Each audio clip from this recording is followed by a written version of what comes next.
नमस्कार किसान भाइयों, एसआरजे फार्मिंग यूट्यूब चैनल पे आप सभी का स्वागत है। किसान भाई, आज की वीडियो में हम गेहूं में पैदावार बढ़ाने के 5 बहुत ही अहम तरीके, बहुत ही अच्छे तरीके आपको बताने वाले हैं।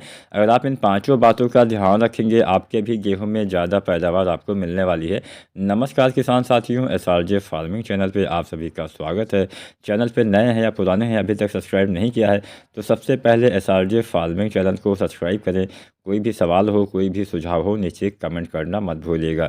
चलिए वीडियो स्टार्ट करते हैं। जानते हैं गेहूं में पैदावार बढ़ाने के 5 तरीके कौन कौन से हैं। स्टार्ट करते हैं पहले तरीके से। तो यहाँ पे हमने सबसे 1 नंबर पे रखा है यूरिया खाद का प्रयोग। अब बिना यूरिया यानी बिना नाइट्रोजन की पूर्ति के कभी भी आप गेहूँ में या फिर किसी भी फसल में अच्छी पैदावार नहीं ले पाएंगे। तो नाइट्रोजन की उचित मात्रा आपको पता होनी चाहिए, कब आपको डालना है, सही मात्रा क्या है, इसके बारे में भी हम थोड़ा बहुत चर्चा कर लेते हैं। वैसे गेहूं की बुआई तो आप कर ही चुके होंगे। वैसे यूरिया का इस्तेमाल गेहूं में आपको 3 बार करना है। पहली बार बुआई के समय, दोबारा से लगभग पहले पानी पे, तीसरी बार दूसरे पानी पे। मतलब 50 से लेकर 60 दिन के अंदर ही आपको समस्त यूरिया डाल देनी है। बहुत लंबा समय तक यूरिया को लेकर नहीं जाना होता है। तो पहली बार बुआई के समय बेसल डोज के रूप में आपको लगभग 25 किलोग्राम यूरिया देनी होती है। दोबारा से लगभग पहले पानी पे। अब यहाँ पे पहले पानी के बाद ही आपको यूरिया देनी है, सिंचाई से पहले नहीं डालनी है, इस बात का ध्यान रखिएगा। तो सिंचाई के बाद में आपको यूरिया जो है लगभग 40 किलोग्राम पहले पानी पे आपको यूरिया डाल देनी है। इतनी मात्रा 1 एकड़ खेत के लिए किसान भाई पर्याप्त होती है। उसके बाद में जब आप दूसरा पानी लगाते हैं तो दूसरे पानी पे भी आपको लगभग 40 किलोग्राम यूरिया डाल देनी है। इतनी मात्रा 1 एकड़ खेत के लिए पर्याप्त रहेगी। तो पहले और दूसरे पानी पे 40-40 केजी यूरिया डाल के आप अच्छी पैदावार ले पाएंगे, अच्छे कल्ले आएंगे, अधिक बढ़वार होगी, पौधे में हरापन रहेगा। क्योंकि बिना नाइट्रोजन की पूर्ति के पौधे का वानस्पतिक विकास नहीं हो पाएगा, पौधे का ऊपरी विकास बिल्कुल भी नहीं होता है। तो नाइट्रोजन आपको अवश्य डालना होता है। तो यहाँ पे हमने यूरिया की मात्रा आपको बता दी, कब कब डालना है ये भी मैंने आपको बता दिया। और 50 से 55 दिन या फिर अधिकतम 60 दिन के अंदर ही समस्त यूरिया आप अपने गेहूँ में डाल देंगे तो बेहतर मिलेगा। बहुत लंबे समय तक यूरिया नहीं डालनी चाहिए। अब हम जानते हैं दूसरा तरीका। दूसरे तरीके में यहाँ पर हम पोटाश खाद का यूज़ करने वाले हैं। क्योंकि बिना पोटाश की पूर्ति के कभी भी आप गेहूँ में अच्छा पैदावार, ज़्यादा पैदावार नहीं ले पाएंगे। अभी भी हमारे ऐसे बहुत सारे किसान साथी हैं जो गेहूं में पोटाश की पूर्ति नहीं करते हैं। तो उनसे मैं सिर्फ इतना गुजारिश करना चाहता हूं कि भले ही आप ना करते हो, अगर आपको नहीं पता है इसके बारे में, तो 1 साल आपको ट्राई कर लेना है। मतलब 1 साल आपको देखना है इसको डालने से लाभ होता है या फिर नहीं होता है। अगर आपने गेहूँ की फसल लगाई हुई है तो थोड़े से भाग में, मान लीजिए आपने 1 एकड़ खेत में गेहूँ लगाया हुआ है तो आधा एकड़ में आपको पोटाश डालना है, आधा में नहीं डालना है। उसके बाद में आपको डिफरेंस देखना है कि क्या पोटाश डालने से कोई आपको लाभ हुआ या नहीं हुआ। मान लीजिए 1 एकड़ नहीं, आधा एकड़ है, जितना भी आपके पास गेहूं की फसल है उसके आधे क्षेत्रफल में आपको पोटाश डाल देना है, आधे में पोटाश नहीं डालना है। उसके बाद में आपको डिफरेंस देखना है। ज़रूर आपको नज़र आ जाएगा। आपकी जो पोटाश वाले जो खेत होंगे उसमें आपकी बालियाँ मोटी आएंगी, लंबी आएंगी, दाने भी अच्छे आते हैं, दाने का भराव अच्छे से होता है, आपकी फसलें गिरेंगी नहीं। जबकि जिसमें आपने पोटाश नहीं डाला होगा, बालियाँ छोटी रह जाएंगी, दाने का भराव सही ढंग से नहीं हो पाएगा। तो एक बार आपको ट्राई ज़रूर करना है। अगर हम जाने पोटाश हमें गेहूं में कब और कितनी मात्रा में देना होता है, तो यहाँ पे हम एमओपी पोटाश की बात करने वाले हैं। जो एमओपी पोटाश आता है तो आपको गेहूं की संपूर्ण फसल अवधि में, मतलब गेहूं की कटाई से लेके, गेहूं की बुआई से लेके गेहूं की कटाई तक आपको लगभग 40 से लेके 45 किलोग्राम एमओपी पोटाश का इस्तेमाल करना होता है। और यहाँ पे बुआई के समय आपको लगभग 25 किलोग्राम पोटाश देना होता है। उसके बाद में दूसरे पानी पे लगभग 40 से 50-55 दिन या फिर अधिकतम 60 दिन तक आपको फिर से लगभग 20 किलोग्राम पोटाश देना चाहिए। तो मान लीजिए बहुत सारे किसान भाई बुआई के समय पोटाश ना डाल पाए होंगे तो पहले पानी पे भी आप पोटाश लगभग 25 किलोग्राम डाल सकते हैं। उसके बाद में जब आप दूसरा पानी लगाएंगे तब फिर से आपको 20 केजी पोटाश, मतलब 60 दिन के अंदर से डाल देना है। बहुत लंबा समय पोटाश में भी नहीं लेना है, तो अच्छा लाभ आपको मिल पाएगा। बहुत सारे किसान भाई बुआई के समय ही समस्त मात्रा डाल देते हैं, तो अपने हिसाब से आपको देख लेना है। मेरे हिसाब से 2 बार डालेंगे तो बेहतर लाभ आपको मिलेगा। पहली बार बुआई के समय, या फिर मान लीजिए बुआई के समय नहीं डाल पाए हैं तो पहले पानी पे, और दूसरी बार लगभग 45 से 50 या 55 दिन पे आपको पोटाश डाल देना है 20 किलोग्राम। पहली बार 25 और दूसरी बार 20 केजी पोटाश आपको डालना है। बढ़िया लाभ मिलेगा। पोटाश के उपयोग से क्या लाभ मिलता है? पोटाश से आपके पौधे में चमक आती है, पोटाश से आपके तने में मजबूती आती है, पोटाश से आपकी फसल में रोग प्रतिरोधी क्षमता में विकास होता है, वृद्धि होता है, जिससे आपकी फसल में कोई रोग, कोई बीमारियों का अटैक नहीं होता है। पोटाश से दाने का भराव अच्छे से होता है। होता है, बालियों का निर्माण अच्छे से होता है, फल फूल दाना बीज बनने में पोटास काफ़ी अहम योगदान करता है।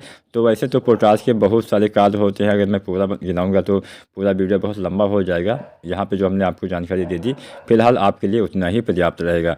तो नंबर 2 पे हमने जाना पोटास की पूर्ति आपको करनी है। अब हम बात करते हैं नंबर 3 की।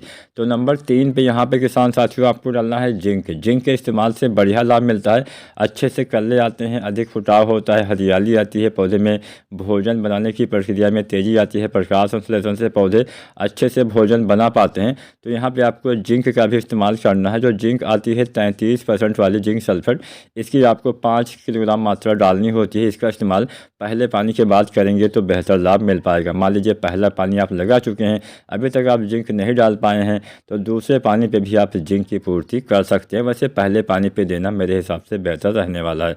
और इसके साथ साथ जो 21% वाली जिंक आती है, अगर आप ये डालना चाहते हैं तो इसकी आप लगभग 8 किलोग्राम मात्रा प्रति एकड़ के दर तक डाल सकते हैं। इतनी मात्रा 1 एकड़ खेत के लिए किसान साथी पर्याप्त रहने वाली है। मान लीजिए आप पहला पानी लगा चुके हैं, आप दोबारा दूसरे पानी में जिंक नहीं डालना चाहते हैं मिट्टी में, तो किसान साथी जिंक का छिड़काव यानी स्प्रे भी कर सकते हैं। जो 33% वाली जिंक आती है, इसकी आपको लगभग 750 ग्राम मात्रा छिड़काव करना है, स्प्रे करना है। जो 21% वाली जिंक आती है, इसकी आपको लगभग 1 किलोग्राम मात्रा छिड़काव करना है, स्प्रे करना है। या फिर जो 12% वाली एक जिंक आती है, चिलेटेड जिंक जिसको हम एडीटीए जिंक बोलते हैं, तो 12% वाले जिंक के किसान साथियों आपको लगभग 125 से 150 ग्राम मात्रा प्रति एकड़ की दर तक छिड़काव करना है। जब भी आप जिंक का स्प्रे करें, छिड़काव करें, तो उसके साथ में आपको जो आती है यूरिया, 1 से 2 किलोग्राम यूरिया भी घोल के मिला लेना है। सिंगल जिंक आपको प्रयोग नहीं करनी है, या तो आप यूरिया मिला लें या फिर आप बुझे हुए चूने के पानी का प्रयोग जिंक के साथ कर सकते हैं। और जब मिट्टी में आप जिंक डाल रहे हो तो उस समय आप भी आपको यूरिया, मतलब यूरिया जब आप डालते हैं उसी समय जिंक भी उसी में मिला के आपको यूज कर लेना है। अच्छा लाभ देखने को मिल जाएगा। तो तीसरी चीज़ होगी आपके जिंक। चौथी चीज़ यहाँ पे हम आपको बता देते हैं, वो है सल्फ़र। जिंक के साथ अगर आप सल्फ़र भी डाल देते हैं पहले पानी पे तो बढ़िया लाभ देखने को मिलता है। सल्फ़र से नाइट्रोजन की जो उपलब्धता है काफ़ी बढ़ जाती है, अच्छे से लाभ आपको देखने को मिल जाता है। तो सल्फ़र का भी इस्तेमाल आप चाहें तो कर सकते हैं। जो 80 या 90% वाला सल्फ़र आता है, इसकी आपको 3 से लेकर 4 किलोग्राम मात्रा पहले पानी पे यूज़ कर देनी है, बढ़िया लाभ देखने को मिलने वाला है। तो पहले पानी पे यूरिया आपको 40 किलोग्राम डाल देना है, साथ में जिंक आपको डालना है, साथ में सल्फ़र डाल देना है। बढ़िया लाभ किसान साथियों आपको देखने को मिलने वाला है। तो चौथा हो गया सल्फ़र। अब हम बात करते हैं पाँचवें में। तो पाँचवें तरीके में हम कुछ एनपीके खादों का इस्तेमाल करेंगे, जिससे आपके कल्ले अच्छे आएंगे, अच्छी पैदावार निश्चित ही आपको मिलने वाली है। तो सबसे पहले बात करते हैं जो पहला एनपीके हम डालते हैं 19-19-19 उसके बारे में। किसान साथियों गेहूं की फसल में अगर आप चाहते हैं अच्छे से कल्ले आए, अधिक फुटाव हो, तो आप चाहें तो एनपीके 19-19-19 का छिड़काव यानी स्प्रे कर सकते हैं। इसका इस्तेमाल 30 से 35 दिन की अवस्था में किया जाता है, बढ़िया लाभ देखने को मिल जाएगा। अधिकतम 40 दिन तक आप यूज़ कर सकते हैं। तो इसकी आपको लगभग 1 से लेकर 1.5 kg मात्रा स्प्रे करनी होती है, और इसका छिड़काव आप 2 बार कर सकते हैं। मान लीजिए पहली बार आप 30 दिन पर डालते हैं, तो फिर से 10 से 15 दिन के बाद दोबारा से इतनी ही मात्रा का छिड़काव करेंगे तो इसका लाभ अच्छा आपको मिलने वाला है। तो पहला एनपीके हो गया 19-19-19। हम दूसरा एनपीके डालते हैं 0-52-34। किसान साथी इसका इस्तेमाल आप करते हैं गबोड़ अवस्था में, जब बालियाँ निकलने वाली होती हैं, तो गबोड़ अवस्था में 0-52-34 डालिएगा, अच्छा लाभ मिलेगा। और इसके साथ में किसान साथियों बोरोन का इस्तेमाल कर दीजिएगा। जो बोरोन आता है 20% वाला, बोरोन के इस्तेमाल से किसान साथियों पोलिनेशन सही से होता है, परागण प्रक्रिया काफ़ी सही से होती है, जिससे आपके दाने बालियाँ सब कुछ अच्छा आता है और ज़्यादा उत्पादन आपको निश्चित ही मिलने वाला है। क्योंकि जब बालियाँ अच्छी आएंगी, बालियों का भराव अच्छे से होगा, सभी दाने अच्छे से आ पाएंगे, तभी अच्छी और ज़्यादा पैदावार आपको मिल पाएगी। तो बोरोन जो 20% वाला आता है, इसकी आपको 100 ग्राम मात्रा प्रति एकड़ की दर तक डाल देना है। इतनी मात्रा 1 एकड़ खेत के लिए पर्याप्त होती है। और साथ में आपको 0-32-34 भी 1 से लेकर 1.5 किलोग्राम प्रति एकड़ की दर पर डाल देना है। इतनी मात्रा गबोट अवस्था में आपको डालना है, इतनी मात्रा पर्याप्त रहेगी। इसके साथ में किसान साथी चाहे तो सागरिका भी आप यूज कर सकते हैं। तो सागरिका का अगर आप इस्तेमाल करना चाहते हैं तो सागरिका आपको 2 बार या 3 बार डालनी होती है।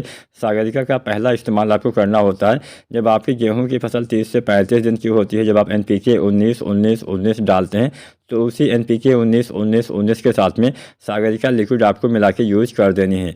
तो सागरिका लिक्विड की आपको 250 से 500 ml मात्रा पहली बार 30 से 35 दिन पर डाल देना है। दोबारा से अगर आप सागरिका डालना चाहते हैं तो गबोट अवस्था में आपको डालना होता है। गबोट अवस्था में जब आप NPK 05234 डालते हैं तो उसी NPK के साथ में आपको जो ये सागरिका लिक्विड है इसका इस्तेमाल किसान भाई कर देना है। तो यहाँ पे आपको गबोट अवस्था में 3 चीज़ें डालनी है। पहला डालना है सागरिका लगभग 250 से 500 ml। दूसरा आपको डालना है बोरोन लगभग 100 ग्राम, जो 20% वाला बोरोन आता है उसकी मैं बात कर रहा हूँ। और तीसरी चीज़ आपको डालनी है NPK 05234।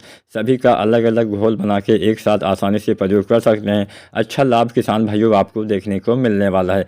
एक NPK आप चाहें तो और डाल सकते हैं जिससे दाने का भराव अच्छे से होता है, वो है NPK 0050। इसका इस्तेमाल दाने के भरते समय किया जाता है, दाने के भराव के समय। तो बालियाँ निकलने के बाद इसका भी किसान साथी छिड़काव कर सकते हैं।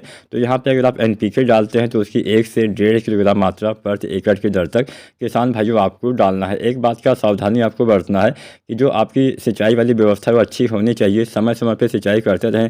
पहला पानी 21 से 25 दिन पर लगाएं, उसके बाद आवश्यकता अनुसार सिंचाई करते रहें। गबोट अवस्था से लेकर मतलब बालियाँ निकलने से लेकर जब तक दाने का भराव सही ढंग से नहीं हो पाता है तब तक खेत में नमी बनाए रखें, तभी अच्छी पैदावार मिल पाएगी। अब यहाँ पे केवल नमी ही बना के रखना है, पानी भर के नहीं रखना है। अगर आप पानी भर के रखेंगे तो आपको मतलब उल्टा लाभ मिलेगा, आपका नुकसान हो जाएगा। अगर आज की जानकारी पसंद आई हो वीडियो को लाइक करना, कोई सवाल सुझाव हो नीचे कमेंट जरूर करें। वीडियो देखने के लिए बहुत बहुत धन्यवाद।